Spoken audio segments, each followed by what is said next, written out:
करते हैं।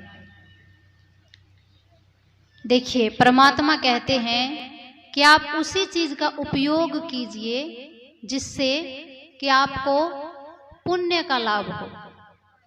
ऐसा नहीं कि हम वो काम कर रहे हैं और उससे हमें पाप लगे। ऐसा काम नहीं करना चाहिए। ऐसे जीव जंतु को नहीं पालना चाहिए। आप लोगों ने कहानी सुनी भी होगी कि माता सीता को सोने की लंका में कैद करके क्यों रखा गया था 1 वर्ष।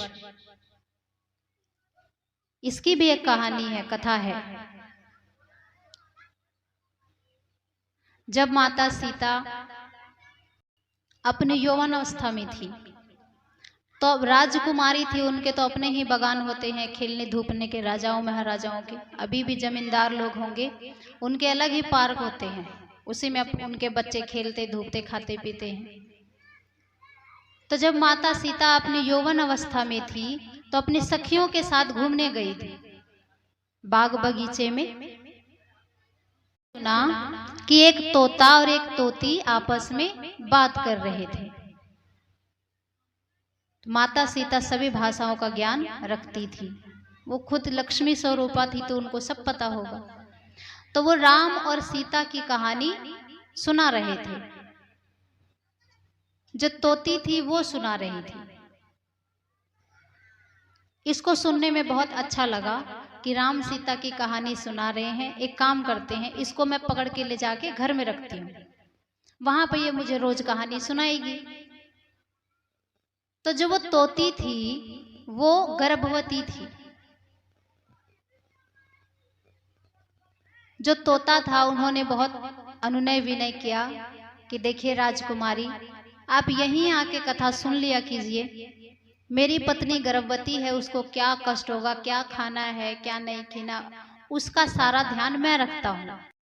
तो कृपया आप इसको अपने महल ना लेके जाएं। लेकिन राजकुमारी थी, बोली वहां किसी चीज का दुख नहीं होगा, सारा देखभाल मैं अच्छे से अपने हाथों से करूंगी। अब राजकुमारी से डरते हैं, क्या करेंगे, नहीं बोलेंगे तो नहीं ले जाने देंगे तो क्या पता मार दे। तो बोले ठीक है। दोनों जोड़ा बिछड़ गए। माता उनको लेके आ गई अपने भवन में और उससे तोती से रोज कहानी सुनती थी, सीता की राम की कहानी। उन्होंने लंका तक की कहानी सुना दी। तोती ने कहा अब मुझे जाने दीजिए, आगे मुझे नहीं पता, मैंने इतना सुना दिया, इतना ही मुझे, मैंने भी सुना था किसी ऋषि से। उसका टाइम पूरा हो गया था तोती का। तो माता सीता ने उसको जाने नहीं दिया वापस। बोला अब तुम्हारा टाइम पूरा हो गया है तो यहीं पे अपना बच्चे को जन्म दे दो। उस पे भी वो जाने नहीं दिया उसको। तो तोती ने ही माता सीता को श्राप दिया था कि जिस प्रकार मैं अभी अपने पति के बिना व्याकुल हूं, उसके लिए मैं रो रही हूं, तू भी एक दिन ऐसे ही अपने पति के वियोग में रोएगी। जिस प्रकार तूने 1 साल मुझे अपने महल में सोने के पिंजड़े में रखा है, उसी तरह तू एक दिन 1 साल के लिए सोने के पिंजड़े में रहेगी, जिसका परिणाम माता सीता को भुगतना पड़ा। कहाँ? तो लंका में जाके। लंका में, लंका जो था सोने का बना हुआ था रावण का, और सोने के लंका में ले जाके माता को रखा गया था। और जो कहा कि जिस प्रकार मैं अभी पति के वियोग में तड़प रही हूँ गर्भवती, तो जब माता गर्भवती हुई थी तो समाज वालों ने उसके ऊपर जो लांछन लगाया था उसका परिणाम उसको वनवास जाके भुगतना पड़ा, जब लव और कुश माता के गर्भ में थे।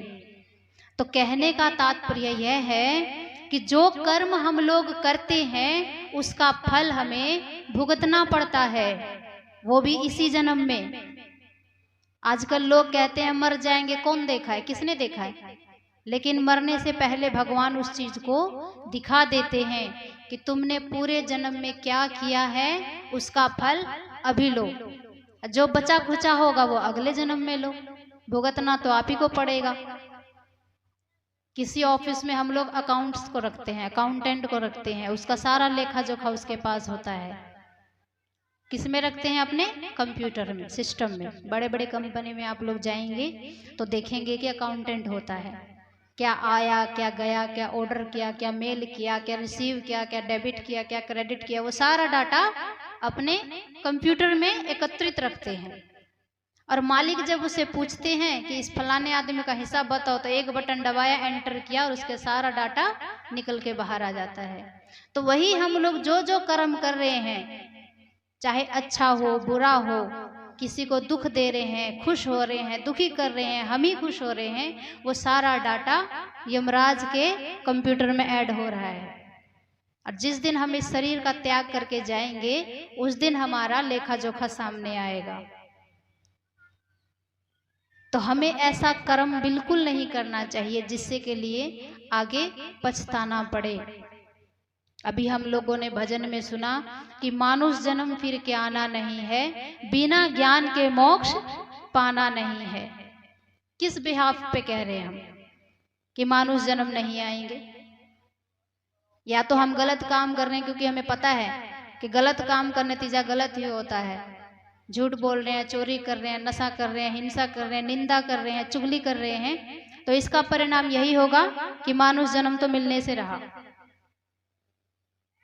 आप लोग इतने सत्संग सुनते हैं, भागवत कथा सुनते हैं, उसमें यही बताया जाता है अच्छे काम करेंगे तभी आप मनुष्य योनि में आएंगे, भजन भक्ति करेंगे तभी आएंगे। अगर इसके अलावा कुछ अपोजिट कुछ कर रहे हैं तो मनुष्य जन्म नहीं आएंगे। इसमें यह भी कहा गया भजन में कि बिना ज्ञान के मोक्ष पाना नहीं है। और ज्ञान कहाँ मिलेगा? सत्संग में, गुरु की संगति में, भगवत कथा में। और दूसरी जगह हम लोगों को ज्ञान मिल ही नहीं सकता है। आप कोशिश करके देख लीजिए, अभी 15-20 दिन आपके इधर अंधासुर में लगा था, यज्ञ हुआ था, मेला लगा था ना अंधासुर में, बहुत लोग गए थे देखने सुनने के लिए। विष्णु यज्ञ क्या होता है? उसमें मूर्तियां लगी होती है, पंडित जी वेद मंत्र पढ़ते हैं, खाने पीने की व्यवस्था होती है, खिलौने की, कपड़े की, कुछ भी आपको जो चाहिए मेले में तो यही सब मिलेगा। लेकिन वहां बिठा के आपको समझाते हैं कि भगवान विष्णु ने क्या क्या किए, क्यों किए, कब क्या करेंगे, ये चीज बताया आप लोगों को? नहीं बताया। वो चीज आपको कहाँ मिलेगा? सत्संग में, भागवत कथा में। जब आप जाएंगे तो भगवान विष्णु ने कितने अवतार लिए हैं, क्यों लिए हैं, कारण सहित आपको बताया जाएगा। तो इसलिए कहा गया है कि मानुष जन्म फिर के आना नहीं है, बिना ज्ञान के मोक्ष पाना नहीं है। अब मनुष्य जन्म फिर के आना नहीं है, उसके लिए हमें क्या करना चाहिए? उसके लिए हमें साधन भजन करना चाहिए, जिससे इस जन्म और मरण का चक्र छूट जाए, हमेशा के लिए मुक्ति की प्राप्ति हो जाए। और हम लोग ले लिए हैं, 40 साल हो गया, 30 साल हो गया, सत्संग भजन कर रहे हैं, लेकिन अभी तक अपने अंदर का अंधकार गया ही नहीं है, तो मुक्ति कहाँ से मिलेगी? और अंधकार ना जाने का भी कारण है। आप बच्चे को स्कूल में एडमिशन करा दीजिए, उसको स्कूल भेजिए ही नहीं और कहिए कि परीक्षा में अच्छा नंबर आ जाएगा, तो आ जाएगा?